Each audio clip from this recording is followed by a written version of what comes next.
Can you imagine a soul still lingering in this world, even after 20 years of sleep? Imagine closing your eyes, and when you open them again, 20 years have passed. You don't know where you've been. You don't know who has been whispering to you every day. All you hear is the steady sound of a breathing machine, like time tripping in the dark. In a distant hospital in Saudi Arabia, there was a prince who never woke up since 2005. He didn't die, but he never truly lived again. A soul forgotten, or someone journeying through an invisible world. His family believed he could still hear them. Every day, they spoke to him. They read the Quran by his side. They placed their hands on his heart, as if trying to keep his soul from drifting too far. But what kept this prince here for 2 decades? Was it love? Was it faith? Or something else? Something beyond what science can explain? Soft transition into a whisper.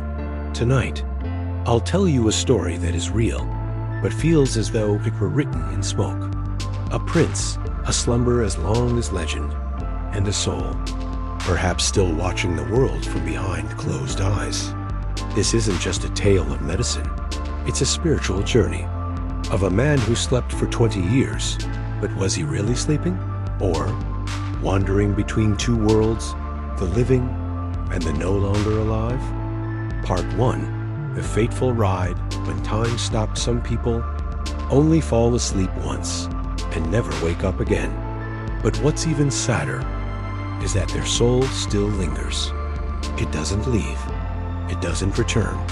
It just floats silently between the shores of life and death. Riyadh, summer of 2005. On a long stretch of road cutting through the Arabian desert, hot winds sweep across golden sand, brushing against the windshield of a car rushing home. Inside that car sat Khalid bin Talal al-Saud, a young prince of Saudi Arabia, only 18 years old. Bright eyes, steady posture. A boy fresh from military school, full of discipline and dreams. Perhaps in that very moment, he was thinking about his future, about his father, about the weight of his family's expectations. And then suddenly, everything shattered into silence. A crash, unexpected, unannounced. It wasn't a fiery accident. No explosion, no chaos, just a quiet, violent impact as his head struck the car window. And with that, a gaze faded into stillness, eyes that would never open again. When Khalid was brought to the hospital, he wasn't dead, but he was no longer fully alive either. He breathed slowly, faintly, but the world behind his eyelids never returned. And from that moment on, a hospital room became the place where time simply stopped. Inside that room, a soft white light hung above his pale forehead. Tubes and monitors blinked gently, their sounds steady, like the heartbeat of someone sleeping in a dream with no end.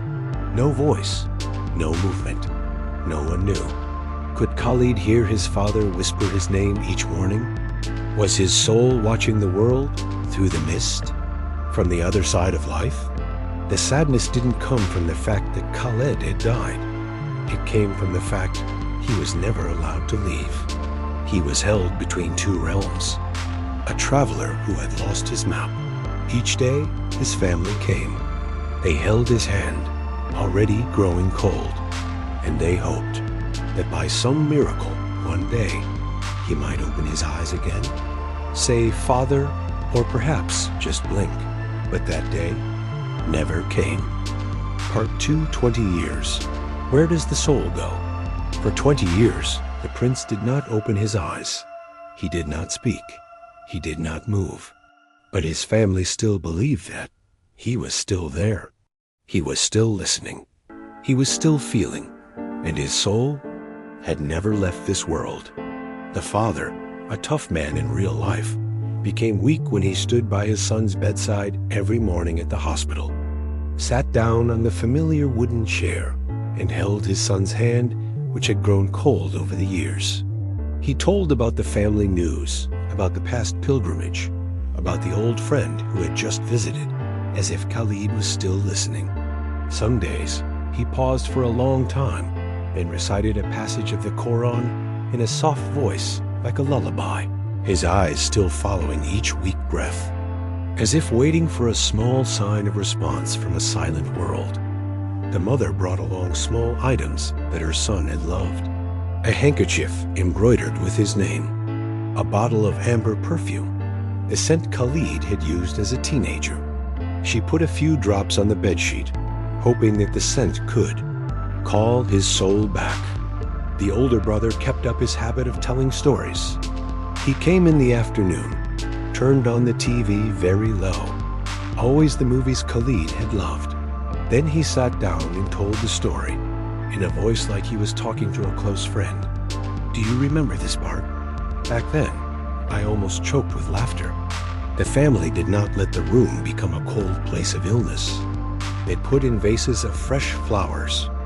A dim yellow nightlight was hung at the corner of the bed, and sometimes opened the window to let the afternoon sunlight in, as if Khalid was just taking a nap. A very long nap. According to the belief of many Muslim scholars, when the body is in a coma, the soul can still hear, feel, and react not with words, but with very small vibrations in the consciousness. This belief is reinforced by the teachings of the Prophet Muhammad, that even the deceased can hear the footsteps of the living after burial. Many scholars cite the hadith, the teachings of the Prophet Muhammad, that the dead can still hear the footsteps of the living leaving the grave.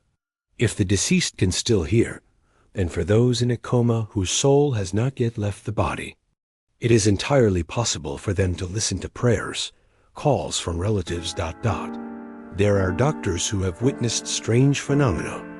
A patient who seemed to no longer react suddenly shed tears when a relative read the Quran in his ear. The heart rate suddenly slowed down when someone held his hand and called his name, or the slight trembling of the lips, if only for a moment. To outsiders, it was just a biological reflex, but to the prince's family, it was the response of a wandering soul, a sign that ... he was still listening, still here. So ... when the soul had not yet left the body. The whispers at the bedside were not voices in despair, but bridges between two worlds. And then there were the dreams. Once, a cousin dreamed that Khalid was sitting under a palm tree, smiling as if he had just returned from a faraway place. Another time, a maid dreamed that he was standing in the sick room, putting his hand on his chest and whispering, "I can still hear. I'm just lost." No one wrote down those dreams, but the family did not forget, because to them, they were not illusions. They were signs that Khalid is still there. And just one more call, one more spark, and that soul will return. Part 3, the story of faith, a family that never let go their hopes, that seem more fragile than a candle flame in the wind. But those hopes light up other people's lives, even though they are just a flickering light. In a room that time has forgotten its name, the doctors once gently suggested, let the prince go peacefully, because this body no longer responds, and medicine has nothing more to do. But the father just silently shook his head. He said, "My son is still there. I can feel it." So year after year, the family did not leave. They took turns staying, not out of obligation, but out of heart. Every day, the hospital room became a pilgrimage of faith. No one cried, no one complained. There was only silence, dense, thick as a thin mist that had been hanging for 20 years. The mother had pasted on the wall old photos of Khalid when he was 5, running around in the sand, of him in his first uniform, and the last photo before the accident. That smile was still there, even though in real life he had been asleep for too long. Every Friday night, the holy day in Muslim culture, the family invited a religious scholar to pray by his bedside. They sat in a circle, read the Quran, silveredly calling Khalid's name, as if they called enough, passionately enough, that soul would hear, would return following the words of the prayer. Sometimes, Khalid's father took his son further. They moved the hospital bed closer to the Kaaba, the holiest place in Islam, on a specially permitted journey, with the hope that if the child's soul could not return on its own, he would take it to a place where all prayers would be heard by God. During those 20 years, they did not expect a miracle, just a blink of an eye, a jerk of the hand, a deep breath, as if someone had just swum from a dream back to the shore of reality. But what was more miraculous than a miracle was their perseverance. A family that did not let go, never let go. And perhaps it was that love that kept Khalid's soul as he drifted between two worlds and never completely disappeared. Part 4. The ending as light as the wind, and the unanswered question after 20 years of lying in silence. Not a word, not a blink of an eye. Prince Khalid was gone. No death knell, no tears, just a final breath, as light as the wind across the desert. On July 5, 2024, the whole country of Saudi Arabia fell silent when it received the news. Prince Khalid bin Talal al Saud, who was called by many silent names, such as the Sleeping One, the boy between two worlds, had breathed his last after nearly 2 decades of lying motionless. No one knew how that moment happened. Some said his face suddenly softened, as if he had just heard a final call. Some said the heart monitor did not sound a warning. It just stopped, silently, like Khalid's silent journey. The family did not cry. There was no pain. They just stood silently by the bed, one last time, and whispered goodbye. Because for them, Khalid had lived, not in the biological sense, but in the presence of a soul that they had always felt. Death was not the end. For many Muslims, it was just a transitional door from the visible world to the invisible. They believed that Khalid, after 20 years of being trapped, was finally free. His soul was no longer lost between the two shores. It had been guided by the very words of love that had been spoken all those years. But the question remained, hanging like dust in the wind. During those 20 years, had Khalid really heard? Was there a dream going on behind those closed eyes? Did his soul really stay because of love? Or did it wander far away and just come back? We will never know. But perhaps that is the most beautiful thing, because a part of Khalid in that long fairy tale sleep will forever remain among the unfinished questions and among the never-ending love. When one loves enough, the deceased never completely leave. They just walk lightly, like the desert wind, and fade into the light. Silent assumption. When the soul is imprisoned in the body, there is an assumption that no one dares to think of. That, during those 20 years of lying motionless, Prince Khalid was still completely conscious. He heard his father calling his name every morning. He felt the warmth of his mother's hand on his chest. He knew that his relatives still took turns staying by his bed, telling old stories, reading the Quran, bringing the scent of his childhood. It was just, he couldn't answer. He couldn't move. He couldn't cry. He couldn't beg for release. Imagine, you wake up in absolute darkness, no light, no movement, no dreams to escape into, only the steady sound of the ventilator like a never-ending song. And your consciousness is still awake, still alive, still breathing, but trapped inside a body that is no longer yours. Every day feels like a year. Every knock on the hospital door is a reminder that you are not spared. You hear your loved ones crying silently in the night. You feel the doctor's eyes silently leaving behind a cold prophecy. You want to scream, to touch someone, to say, "I'm here. I'm still alive," but not a muscle moves. Not a sound escapes your throat. You are bound, not by chains, but by your own flesh and bones. A biological prison, invisible, soundless, and utterly silent. And then the second year passes. Then the 10th year. You begin to forget your own voice. Can't remember what your face looks like. Not sure if you're even human anymore. That's not life, nor death. It was an existence without escape, where consciousness became a burden, and sanity was the cruelest curse.